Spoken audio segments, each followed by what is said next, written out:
बिस्मिल्लाहिर्रहमानिर्रहीम। अस्सलाम वालेकुम नाज़रीन, आप यूट्यूब चैनल देख रहे हैं। मैं इमरान खान हूँ। ऑपरेशन अज़्म इस्तेहकाम ये एक नया ऑपरेशन पाकिस्तान में शुरू होने जा रहा है। इस पर अपोजिशन का और हुकूमत का अलग अलग मौक़िफ़ है। इससे पहले पाकिस्तान में कितने ऑपरेशन हुए, उनके नतीजे क्या निकले, इन चीज़ों के ऊपर हम डिबेट करते रहेंगे। इस ऑपरेशन के बारे में मैं आपको बताता हूँ, लेकिन सबसे पहले ज़रा मुझे एक इशू है वो हाईलाइट करना है और उस पर ज़रूर बात करनी है। शहरयार अफरीदी साहब को मैं देख रहा हूँ कि जैसे ही कैमरा ऑन होता है या उनके सामने माइक आता है तो वो रोने वाली शक्ल बना लेते हैं। तो मुझे समझ नहीं आ रही कि क्या उनके साथ कुछ अलग हुआ है या क्या पाकिस्तान में किसी और के साथ ऐसा नहीं हुआ है। यानी बहुत सारे और लोग हैं, उनके साथ बड़ा जुल्म हुआ है इस मुल्क के अंदर, बेशुमार जुल्म हुआ है। ऐसा जुल्म हुआ है कि शहरयार अफरीदी साहब उसका तसव्वुर भी नहीं कर सकते। रूह कांप जाती है जिस तरह का जुल्म लोगों के ऊपर हुआ है। लेकिन मैंने देखा कि लोग रोते नहीं हैं और मर्द की ये शान नहीं है कि वो इस तरह रोए। जैसे ही कैमरा ऑन होता है वो रंजीदा हो जाते हैं, बहुत ऐसी बातें करते हैं जो बिल्कुल ही हौसला तोड़ने वाली बातें होती हैं। यानी इस तरह की बातें करना क्या उन्हें ज़ेब देता है। माशाल्लाह उनका एक बड़ा कद है, वो जिस्मानी तौर पे भी बड़ा कद है और सियासत भी वो बड़े अरसे से कर रहे हैं। तीसरी मरतबा वो MNA बन गए हैं। अब ऐसी सूरत हाल में क्या एक पॉलिटिशियन को ये ज़ेब देता है। इमरान खान की उम्र जो है वो इस वक्त 70 साल से ज़्यादा है। 70 साल से ज़ायद उम्र का आदमी जिसके घर के ऊपर बार बार अटैक हुआ, उसकी फैमिली के ऊपर अटैक हुआ, उसकी बीवी को पकड़ के एक जाली मुकदमे में जेल में बंद किया हुआ है, लेकिन आप उसका हौसला देखें, एक दफ़ा भी नहीं टूटा। इमरान खान की कौन सी चीज़ है जो अब तक सबको परेशान किए हुए, वो उसका हौसला और उसकी हिम्मत है, वो टूटता नहीं है। वो हौसले के साथ बात करता है, हिम्मत के साथ बात करता है, रंजीदा और आबदीदा नहीं होता है इमरान खान, कम से कम अपने लिए तो बिल्कुल नहीं होता। किसी गरीब को, कमज़ोर को देख ले, किसी का दुख देख ले तो इमरान खान आबदीदा होता हुआ मैंने देखा है, लेकिन अपनी तकलीफ के ऊपर मैंने उसको कभी रोते हुए नहीं देखा। अगर आज ये सनम जावेद बिल्कुल ऐसा रवैया अपना ले और इस तरह की शक्ल बनाए जैसी शहरयार अफरीदी साहब बनाते हैं तो वो कल बाहर आ जाएगी। आलिया हमजा भी अगर ऐसे करे तो कल बाहर आ जाएगी। जो यास्मीन राशिद है उसका कसूर क्या है, वो टूट नहीं रही। वो जब आती हैं मुस्कुराती हैं, यूं करके उंगली दिखाती हैं और चली जाती हैं विक्ट्री बनाते हुए। तो इसको ज़रा समझिए। देखिए मैंने ये बार बार गौर किया और मैंने अपने आप को बहुत रोक कर रखा कि मुझे इस पर बात नहीं करनी, लेकिन एक बड़ी अजीब बात है, मुझे बहुत अजीब लग रही है। या तो फिर आपने पंगा लेना नहीं था, और अगर आप जमहूरियत के लिए निकले हैं, रूल ऑफ लॉ के लिए निकले हैं, आज़ादी इज़हार राय के लिए निकले हैं, तो तकालीफ तो आएंगी, और जब तकालीफ आएंगी तो उनको बर्दाश्त भी करना पड़ेगा। ये बार बार आबदीदा हो जाना, बार बार रोना, बार बार सिर्फ अपने बारे में बात करना। भाई बजट का सेशन चल रहा है, मुल्क की बात करनी है। बजट का सेशन चल रहा है, आप अपने लीडर की बात करें। बजट का सेशन चल रहा है, आप वहां पे भी अपना रोना धोना आपने शुरू कर दिया। तो मेरी ये जाती राय है कि यानी मेरा तो कोई ताल्लुक नहीं है ना इस जमात के साथ। आज ये जमात को मैं पसंद हूं, कल हो सकता है ना हो, लेकिन आप ये देखें मैं वापस आता हूं, डायरेक्ट अपना काम शुरू करता हूं। कभी आपने मुझे रोते धोते ये वो करते हुए देखा हो, कभी आपने सनम जावेद को रोते धोते देखा हो, कभी आपने इमरान खान को रोते धोते देखा हो। अली अमीन गंडापुर के बाल काट दिए, वो हंसता हुआ बाहर आया था, उसने कहा जी गर्मी लग रही थी, ठीक है, ऐसे में ज्यादा खुश हूं। यानी बेशुमार लोगों को मैंने देखा, बेशुमार मार खाई, बहुत कुर्बानी दी, लेकिन आप रोते हुए नहीं देखेंगे। अभी अहमद फराद बाहर आया, ये लोग तो गायब भी नहीं हुए ना। ये शहरयार अफरीदी वगैरह तो जेल में गए थे, तो जेलों के अंदर तो आपको पता है कोई प्रॉब्लम नहीं होता। ये लोग तो जेलों में गए थे और जेलों में इनको नजरबंद किया गया था, मुकदमात बना के, या वो जो भी वो होता है एक MPO के तहत इन लोगों को बंद किया गया था। यहां तो ऐसे लोग हैं जिनको गायब कर दिया गया था, जैसे आपका उस्मान डार है, जैसे उमर डार है, वो गायब हो गए थे। अजहर मशवानी के भाई वो अभी तक गायब हैं। यानी हमने उनको रोते हुए नहीं देखा, लेकिन शहरयार अफरीदी साहब बार बार दिल छोड़ देते हैं। इससे मुझे ऐसा लगता है कि वो इमरान खान साहब को डैमेज कर रहे हैं और उनकी तहरीक को नुकसान पहुंचा रहे हैं, मुझे ऐसा लगता है। बहरहाल ये उनकी अपनी मर्जी है, ये उनका अपना एक स्टाइल है कि वो अपनी तकलीफ को बताने में शायद कंफर्टेबल होते हैं और बार बार वो इसको बताते हैं। पता नहीं वो क्या बताना चाहते हैं, हर दफ़ा वो एक नई चीज़ बताते हैं। और मैं क्योंकि जानता हूं उनकी बहुत सारे लोगों को, उनके ख़ानदान में, उनके कबीले में, तो वो लोग भी इस बात से बहुत नाला हैं और परेशान हैं। एक तो मुझे उनके बहुत करीबी शख्स ने मुझे ये कहा कि यार मर्द रोता नहीं होता और हमें बड़ी तकलीफ हो रही है इसको देख कर। और दूसरी बात जो मुझे उनके बहुत करीबी शख्स ने कही कि यार हमारे ऊपर तो बुज़दिली के और बेगैरती के ताने लग गए हैं जो बातें इन्होंने की हैं। तो ये वो कबीले के करीब के लोग हैं। बहरहाल शहरयार अफरीदी साहब की अपनी मर्जी है, जो वो कहना चाहते हैं वो कहें। मैं आ जाता हूं नॉर्मल खबरों की तरफ, लेकिन इन चीज़ों के ऊपर याद रखिएगा, अगर तो आपने सरेंडर करना है और ऐसे रोना है तो फिर आप घर जाके बैठ जाएं। तो आपसे बेहतर तो फिर सनम जावेद है, डट के खड़ी है। आलिया हमजा है, देखें कैसे वो निकलती है, उसको इतनी तकलीफ में, गर्मी में, परेशानी में रखते हैं, उसके चेहरे की मुस्कुराहट नहीं छीन सके। यास्मीन राशिद कैंसर सर्वाइवर, और आप देखिए उनकी हालत क्या है, बेहोश हो गया, अस्पताल पहुंच गई, हंसती हुई वापस गई जेल के अंदर, मुझे वापस ले जाओ जेल में, परवाह नहीं है। और लोग हैं, मर्द हज़रात तो बहुत सारे, खवातीन की मिसाल इसलिए दे रहा हूं कि वहां जरा मुश्किल होता है। अब ऑपरेशन अज़्म इस्तेहकाम, ये एक नया ऑपरेशन जी पाकिस्तान में प्लान किया गया है। नेशनल एपेक्स कमेटी का इजलास हुआ 22 जून 2024 को, इस्लामाबाद में मुनक्कद हुआ। और 2016 के बाद अब पहली मरतबा ऐसा हो रहा है, 2017 में आखिरी ऑपरेशन शुरू हुआ था, कि इस किस्म के बड़े फैसले किए गए हैं। और इस इजलास के दौरान अज़्म इस्तेहकाम शुरू करने का फैसला किया गया, जिसके जो अहम नुकात हैं वो ये हैं। नंबर 1, दहशतगर्दों के खिलाफ बिला इम्तियाज़ कार्रवाई की जाएगी। दहशतगर्दों से निमटते वक्त कोई इम्तियाजी सलूक नहीं किया जाएगा, चाहे वो पंजाबी हों, बलोची हों, सिंधी हों, कश्मीरी हों, गिलगती हों या पठान हों। दहशतगर्दी का मुकदमा तो मेरे पे भी है। सबसे पहले रियासत इस बात को तय करे कि कौन दहशतगर्द है और कौन दहशतगर्द नहीं है, मेरी ये गुजारिश है। इधर तो बेशुमार सहाफ़ियों के ऊपर और बहुत सारे नापसंदीदा लोगों के ऊपर, इवन यहाँ पे जो है वो शायरों के ऊपर, हत्ता के जो सियासी लीडर हैं और जो सियासी वर्कर्स हैं उनके ऊपर दहशतगर्दों के मुकदमे दर्ज हुए हुए, तो उनको आप दहशतगर्द कैसे करार दे सकते हैं? तो पहले तो दहशतगर्दों को देखें वो हैं कौन लोग हैं, चाहे वो पंजाबी हैं, बलोची हैं, सिंधी हैं, कश्मीरी हैं या गिलगती हैं या पठान हैं, उनके खिलाफ बिला इम्तियाज ऑपरेशन होना चाहिए। लेकिन ये देख लें कि दहशतगर्दी का पर्चा क्या सबके ऊपर करना है? मेरे ऊपर भी हुआ है कि मैं बम बना बना के मारता हूं पुलिस वालों को, हालांकि सारी दुनिया गवाह है कि मैंने कभी भी कानून अपने हाथ में नहीं लिया। जब भी मेरे पास कोई आया मैंने कहा चलो जी, मैं उनके साथ चला गया। दूसरा यह है कि इसी तरह रियासत मुखालिफ इंतशार पसंदों और मजहबी जनूनियों के खिलाफ ऑपरेशन किए जाएंगे, चाहे वो किसी भी फिरके या मजहब से ताल्लुक़ रखते हों। ख़ासतौर पर सियालकोट और सवात जैसे वाक़यात से सख्ती से निपटा जाएगा। ये काम होना ज़रूरी है और इसके लिए पुलिस को भी एक्टिवेट किया जा सकता है और तमाम लोगों को गिरफ्तार किया जा सकता है। जो वाक़या सवात में हुआ उसमें अब तक की इत्तला के मुताबिक 23 अफराद गिरफ्तार हो गए हैं, जिनसे तहकीकात की जा रही हैं। मज़ीद गिरफ्तारियाँ भी होंगी और इस वक्त लॉ एंड ऑर्डर की सिचुएशन को मुकम्मल तौर पर स्वात में कंट्रोल कर लिया गया है। अच्छा, इस तरह के जो वाक़यात हैं वो इस एलामिया में बताया गया कि इस्लाम और पाकिस्तान दोनों के लिए शर्मिंदगी का बायस है। ये बात बिल्कुल ठीक है। फिर एक और, कोई भी शख्स या गिरोह जो रियासत को गैर मुस्तहकम करने की कोशिश करेगा या कानून को हाथ में लेगा, उससे सख्ती से निपटा जाएगा। वैसे ये पुलिस का काम है, इसके लिए किसी ऑपरेशन की ज़रूरत नहीं है। कानून के ऊपर अमल दरामद जो है वो पुलिस का काम है। और गैर मुस्तहकम करना जो है, यानी मुझे अच्छी तरह याद है, मैं एक अदालत में था, कैंट कचहरी थी लाहौर की, मेरे ऊपर एक मुकदमा चला हुआ था और उसमें जो प्रोसिक्यूशन साइड थी उन्होंने कहा जी ये मुल्क को गैर मुस्तहकम कर रहा है। ये इल्ज़ाम तो मेरे पे भी लगा था। तो क्या मेरे ऊपर ऑपरेशन होगा? नहीं। एक्चुअली बड़ा क्लैरिटी के साथ रियासत को आना चाहिए कि वो किन लोगों के खिलाफ ऑपरेशन करना चाहते हैं, वो कौन से ग्रुप्स हैं, वो किस तरह के लोग हैं, क्योंकि इससे खौफ पैदा हो रहा है अपोजिशन में।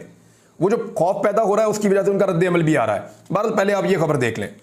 इजलास की मुनफरिद बात यह थी कि तमाम सियासी जमातों के नुमाइंदे मौजूद थे। अली अमीन गंडापुर भी वहाँ पे थे और तमाम जमातों ने इत्तफाक किया कि दहशतगर्दी के खिलाफ जंग हमारी आने वाली नस्लों की बेहतरी के लिए है। इस बारे में कोई दो राय नहीं है। पाकिस्तान ने इससे पहले भी बड़े ऑपरेशन किए और दहशतगर्दों का सफाया किया है। हमारे शहरों में धमाके हो रहे थे और अब ये लोग रियासत की सरहदों और कोनों तक पहुंच चुके हैं। ये बड़ा अफसोसनाक है। दहशतगर्दी के जिस जिन को हमने बोतल में बंद किया था, ये जिन कैसे बाहर आया और गुज़िश्ता चंद सालों में दहशतगर्दी के वाक़यात कैसे बढ़े और किस तरह से दोबारा, क्योंकि अफ़गानिस्तान के अंदर जंग का इख्तिताम हुआ और उस वक्त पाकिस्तान को बहुत विजिलेंट रहने की ज़रूरत थी। जब अमेरिका अफगानिस्तान से 2021 में निकल रहा था, तो अमेरिका के अफगानिस्तान से निकलने पर पाकिस्तान को ज़्यादा मोहतात और ज़्यादा मुस्तैद रहने की ज़रूरत थी। लेकिन हमारे इंटरनल हालात भी कुछ इस तरह के रहे कि शायद हम चीज़ें अच्छी तरह मैनेज नहीं कर पाए और पाकिस्तान में दहशतगर्दी की एक नई वेव आई। मैंने इसको कई दफ़ा पहले भी रिपोर्ट किया है और अच्छी बात यह है कि रियासत अब इस मसले को पहचान रही है। उन्होंने कहा जी दहशतगर्द वज़ीरिस्तान और बलूचिस्तान के दूर दराज इलाकों में अपनी बुज़दिलाना कार्रवाइयाँ करते हैं। अब वक्त आ गया है कि इस बुराई को हमेशा के लिए ख़त्म कर दिया जाए और उखाड़ फेंका जाए। ये बड़ा अच्छा अज़्म है। इस पर आर्मी चीफ ने भी एक शेर सुनाया और अपना जो है वो अज़्म का इजहार किया और दहशतगर्दी को ख़त्म किया जाए ताकि ये फितना दोबारा ना उठे। उबैद भट्टी साहब हैं जी, अब ये बता रहे हैं जी कि एक्चुअली पाकिस्तान में अब तक जर्नलिस्ट हैं, उन्होंने कहा जी अब तक पाकिस्तान में कितने ऑपरेशन हुए। जब 9/11 हुआ अमेरिका में, 2001 में अमेरिका में 9/11 हुआ था 11 सितंबर 2001 को, उसके बाद पाकिस्तान में कितने ऑपरेशन हुए हैं उसके बारे में ये आप सुन लीजिए। 2001 से 2002 तक ऑपरेशन एंड्यूरिंग फ्रीडम ये एक ऑपरेशन हुआ था। ऑपरेशन अलमीज़ान 2002 से 2006 तक हुआ था। ऑपरेशन जलजला 2008 में हुआ था। ऑपरेशन सिराते मुस्तकीम 2008 में हुआ था। ऑपरेशन ज़रबे कलीम 2008 में हुआ था। ऑपरेशन शेरदिल, ऑपरेशन राहे हक, ऑपरेशन राहे रास्त 2007 से 2009 तक हुए थे। और 2009 में ऑपरेशन खैबर पास, ये ऑफेंसिव ऑपरेशन था, 2009 में हुआ। और ऑपरेशन राहे निजात ये 2009 और 10 में हुआ। फिर ऑपरेशन ज़रबे आहन ये 2014 में हुआ, राजनपुर के कच्चे के इलाके में छोटू गैंग के खिलाफ ये हुआ था। फिर ऑपरेशन ज़रबे अज़्म ये 2014 से 2016 तक चलता रहा। और ऑपरेशन खैबर ये 2014 से 2017 तक चला। खैबर एजेंसी में 4 फेज में हुआ था, खैबर 1, खैबर 2, खैबर 3 और खैबर 4। और फिर 2017 में ऑपरेशन रद्दुल फसाद ये शुरू हुआ था, जनरल बाजवा साहब ने किया था। और अब जो है 2024 में इमरान खान साहब के दौरे हुकूमत में कोई भी ऑपरेशन शुरू ही नहीं हुआ। इमरान खान साहब मिलिट्री ऑपरेशंस के खिलाफ हैं। वो हमेशा से ये कहते हैं कि चीज़ों को या तो टेबल के ऊपर हल करें या अपनी लॉ इन्फोर्समेंट को इतना स्ट्रेंथन करें, चीज़ों को बेहतर करें। ये दहशतगर्दी उनका एक अलग फार्मूला है, लेकिन उनके दौर में कोई ऑपरेशन नया शुरू नहीं हुआ 2018 से लेकर 2022 तक। बहरहाल अब ये एक नया ऑपरेशन है, ऑपरेशन अज़्म इस्तेहकाम 2024 में ये शुरू होने जा रहा है। इससे पहले जो तमाम ऑपरेशन है, जब भी वो ख़त्म हुए तो उनकी कामयाबी का दावा हमेशा किया गया है कि मुकम्मल तौर पे कामयाबी से ये ऑपरेशन ख़त्म हुए। तो ये रिपोर्ट किया उबैद भट्टी साहब ने। अब आप आ जाएं इस बात के ऊपर कि अपोजिशन इस पर क्या कह रही है, लेकिन पहले फवाद चौधरी का एक स्टेटमेंट देख लेते हैं। उन्होंने कहा खैबर पख्तूनख्वा की जो 99% नुमाइंदगी है ना, वो 2 जमातों के पास है। वो पाकिस्तान तहरीक इंसाफ है और जमीयत उलमा इस्लाम के पास है। ज़्यादा वोट इनके हैं। तो हैरत है इन दोनों जमातों की संजीदा मुशावरत के बगैर आप खैबर पख्तूनख्वा में कैसे ऑपरेशन कर सकते हैं। दोनों बड़ी जमातों और पख्तूनख्वा की दीगर जमातों से संजीदा मुशावरत करें, मुल्क को मजीद आग में ना धकेलें। मुराद सईद का भी इस पर एक स्टेटमेंट आया कि मालाकंड में दहशतगर्दी की नई लहर पर मेरे खदशात को प्रोपेगेंडा करार दिया गया था। यानी मुराद सईद भी थोड़ा सा पहले ये कह रहे थे कि दहशतगर्दी की वेव आ रही है, हमें इससे निपटना पड़ेगा, और ये अब लगातार दाखिल हो रही है खैबर पख्तूनख्वा में। उस वक्त मुराद सईद ने कहा था, आज से लगभग 2 साल पहले। लेकिन अब इस वक्त जो है वो दहशतगर्दी की उस वेव को रियासत ने तस्लीम किया और अब रियासत उसके खिलाफ एक्शन करने जा रही है। पाकिस्तान तहरीक इंसाफ ने कहा कि किसी ऑपरेशन की हमायत नहीं कर सकते, अस्करी क़यादत पार्लियामेंट को एतमाद में ले। पीटीआई और सुन्नी इत्तेहाद कौंसिल के अरकान ने किसी भी ऑपरेशन की हमायत ना करने का ऐलान करते हुए अस्करी क़यादत से पार्लियामेंट को एतमाद में लेने का मुतालबा कर दिया है। कौमी असम्बली से वॉकआउट के बाद पीटीआई और सुन्नी इत्तेहाद कौंसिल के रहनुमाओं ने प्रेस कॉन्फ्रेंस की। बैरिस्टर गौहर ने कहा कि कोई भी ऑपरेशन हो, इसके लिए पार्लियामेंट को एतमाद में लेना ज़रूरी है। कोई भी कमेटी कितनी ही बड़ी हो, पार्लियामेंट से सुप्रीम नहीं हो सकती। आइन के मुताबिक पार्लियामान सुप्रीम है। पहले की तरह इस बार भी अस्करी क़यादत पार्लियामेंट में आकर इन कैमरा ब्रीफिंग दे और एतमाद में ले। हमने बोलने की इजाज़त ना देने पर एहतजाजी तौर पर पार्लियामेंट से वॉकआउट किया है। असद कैसर ने कहा कि हम किसी तौर पर किसी भी ऑपरेशन की हमायत नहीं कर सकते। इतना बड़ा फैसला हो रहा है और पार्लियामेंट को खातिर में ही नहीं ला रहे। अपोजिशन से मुशावरत नहीं, एतमाद में नहीं लिया जा रहा। डिफेंस मिनिस्टर यूं ही बैठा है। पहले भी बहुत ऑपरेशन हुए हैं, आज तक कौन सा ऑपरेशन कामयाब हुआ? हम चाहते हैं मगर हर जुल्म के खिलाफ है। आप एक तरफ ऑपरेशन कर रहे हैं और दूसरी जानिब फाटा पाटा पर टैक्स लगा रहे हैं। अच्छा, इसमें जो है अली अमीन गंडापुर साहब क्योंकि इसमें शामिल हुए हैं इस मुशावरती मीटिंग में, मेरे ख्याल में उनकी पार्टी को पहले उनके साथ बैठना चाहिए और उनसे जानने की कोशिश करनी चाहिए कि ये ऑपरेशन क्या है और इसके मकासद क्या लगते हैं, और उनके ज़रिए से अपने तहफ़्फ़ुज़ात भी आगे पहुँचा सकते हैं।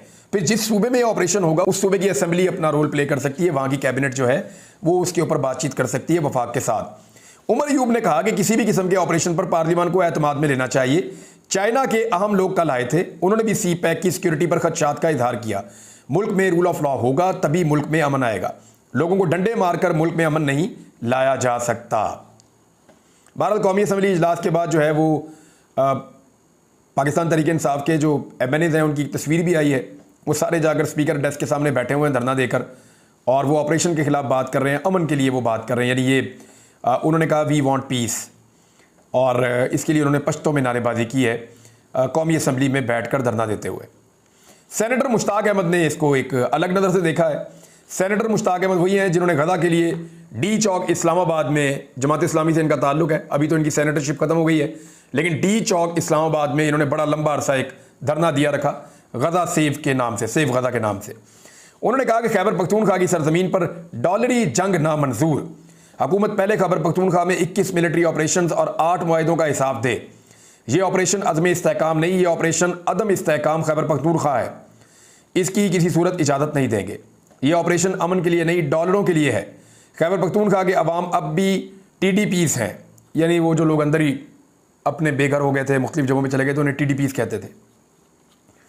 और वो कह रहे हैं कि गवर्नमेंट ऑफ पाकिस्तान की तरफ से उनके घरों और फसलों के नुकसानात की माली तलाफ़ी अभी तक नहीं की गई। कबायली अजला अभी तक बारूदी सुरंगें मौजूद हैं और आए रोज़ कबायली बच्चे बारूदी सुरंगों से शहीद और माजूर हो रहे हैं।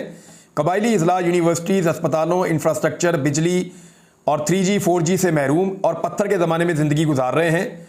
रियासत की तरफ से जबरी गुमशुदगी उरूज पर है। रियासत हुकूमत ने बाड़ लगाई। फौज, FC, पुलिस, इंटेलिजेंस इदारे, सिविल एडमिनिस्ट्रेशन वफाकी और सूबाई हुकूमत है तो दहशतगर्दी क्यों ख़त्म नहीं होती? ये अहम सवाल आते हैं जो जमात इस्लामी के साबिक सेनेटर ने उठाए। देखते हैं जमात इस्लामी का इसके ऊपर अपना क्या मौक़िफ़ आता है। फजलुर रहमान साहब का मौक़िफ़ बहरहाल है, क्योंकि उन्होंने पाकिस्तान तहरीक इंसाफ के लोगों से मुलाकात भी की है और एक सियासी कमेटी कायम करने का फैसला दोनों ने मिलकर किया है, पाकिस्तान तहरीक इंसाफ ने और फजलुर रहमान साहब की जमात ने। फजलुर रहमान साहब ने कहा कि आज 2024 में दहशतगर्दी के खिलाफ जंग के नाम पर फौज, एजेंसियों, जर्नल्स की हिकमत अमली के नताइज अपनी आंखों से देख रहे हैं। क्या दहशतगर्दी ख़त्म हुई या इससे कई गुना और बढ़ गई? बलूचिस्तान और खैबर पख्तूनख्वा में रियासती रिट ख़त्म हो गई है। अवाम मुसल्लह तंजीमों के रहमो करम पर हैं। ये मालूम नहीं हो सका कि हमारे इदारे वाकई दहशतगर्दी के खिलाफ जंग लड़ रहे हैं या कबायली इलाकों के मादनी ज़खायर पर कब्जा कर रहे हैं। फजलुर रहमान साहब ने बहुत बड़ा इल्ज़ाम लगाया। वो कह रहे हैं जी ये जंग नहीं है, ये हमारे मादनी वसाइल पर कब्जा किया जा रहा है। और भी बहुत सारी खबरें हैं, मैं आपके साथ शेयर करूंगा बाद में, लेकिन क्योंकि एक बड़ा ऑपरेशन मुल्क में शुरू होने जा रहा है, आने वाले दिनों में इसके ऊपर चीज़ें आपको रिपोर्ट करते रहेंगे। ऑपरेशन अज़्म इस्तेहकाम। उम्मीद है पाकिस्तान के अंदर से दहशतगर्दी ख़त्म हो जाएगी। उम्मीद है पाकिस्तान के अंदर से जो पॉलिटिकल विक्टिमाइजेशन करना या ऐसी सरगर्मियाँ जहाँ पर हमारी रियासत इन्वॉल्व है, वो उन सारी मनफी सरगर्मियों को छोड़कर मुल्क और कौम के इस्तेहकाम के लिए, पाकिस्तान और पाकिस्तानियों की हिफाजत के लिए और पाकिस्तान में अमन के लिए अपना हकीकी रोल अदा करना शुरू हो जाएगी। उम्मीद करते हैं कि सब मिल बैठें और कोई सही हल निकालें ताकि पाकिस्तान को दहशतगर्दी से भी निजात मिले और पाकिस्तान की मईशत भी बेहतर हो और एक आम पाकिस्तानी की हालत बेहतर हो सके। अब तक के लिए इतना ही। अपना ख्याल रखिएगा, अपने इस चैनल का भी। अल्लाह हाफ़िज़।